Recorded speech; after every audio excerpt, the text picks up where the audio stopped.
Si tu avais un conseil aujourd'hui à donner aux acteurs du rap ivoire, ce serait lequel? Pardon, si vous. Mais bien avant ça, je ne sais pas si vous regardez, vous suivez le rap ivoire, mais aujourd'hui, il y a une rivalité entre les rappeurs d'aujourd'hui.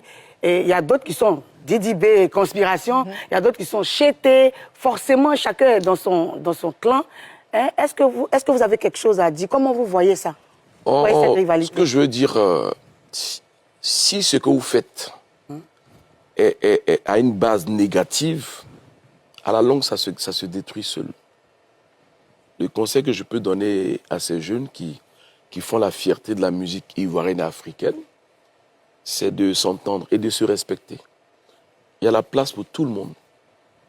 Les mêmes qui écoutent Didi B peuvent écouter Imra sans qu'il y ait de polémique.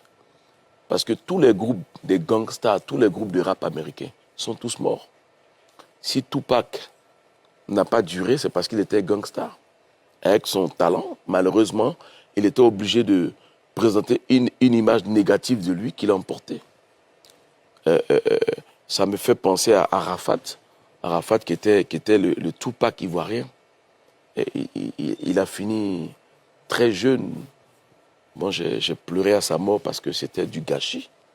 Donc, faut pas que les artistes se laissent manipuler par le public. Il faut que ce soit eux qui conduisent leurs fans. Il ne faut pas que ce soit les fans qui les orientent. D'accord. Mais je trouve que ces deux bons artistes, c'est pas normal qu'on veuille qu'un disparaisse. Les deux peuvent faire une bonne carrière. Ce que je peux conseiller à Imra, c'est de respecter les aînés. Si Didi B est un peu plus âgé que lui, il faut qu'il lui donne ce respect-là. Moi, j'ai fait la musique, on était des stars, mais Alpha Blondy, as-tu été une idole pour moi? Je lui donne ce respect jusqu'aujourd'hui, ça ne m'enlève rien. Et ce que je dis à Didi B aussi, qui continue dans sa carrière, il est très professionnel, il est sérieux, il est structuré. Je trouve aussi que Imra, il a le truc, il a quelque chose. Il a quelque chose. Mais il ne faut pas qu'il rentre dans la négativité parce qu'un matin, ça peut s'arrêter. D'accord. Et maintenant, est-ce que vous écoutez du rap ivoire? Ouais, de temps en temps. Qu'est-ce que vous écoutez? Je regarde sur les chaînes, sur Internet, je vois les clips qu'ils font, les tournées. Didi B, je l'aime bien parce qu'il est discipliné, il est poli, il est respectueux. L'autre aussi, je l'aime bien parce qu'il parle pas beaucoup. Les gens parlent autour de lui, mais il ne parle pas. Ils ont quelque chose les deux. Et je pense que si les deux s'entendent, ça sera une force pour le rap ivoirien. D'accord. Je vais revenir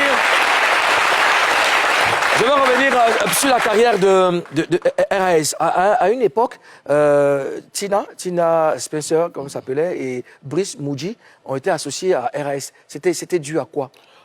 C'était dû au fait qu'on avait commencé à 3. Et lorsque Scorpio est parti, on voulait mettre une 3e personne. Donc après, on a pris Tina. On a pris Tina, on a fait une tournée au Congo.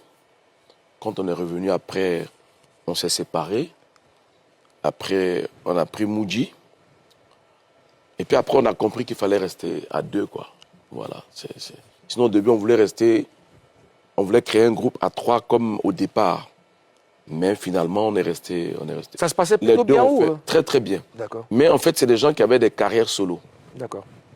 Donc, Moudji, c'est un artiste talentueux, hyper talentueux.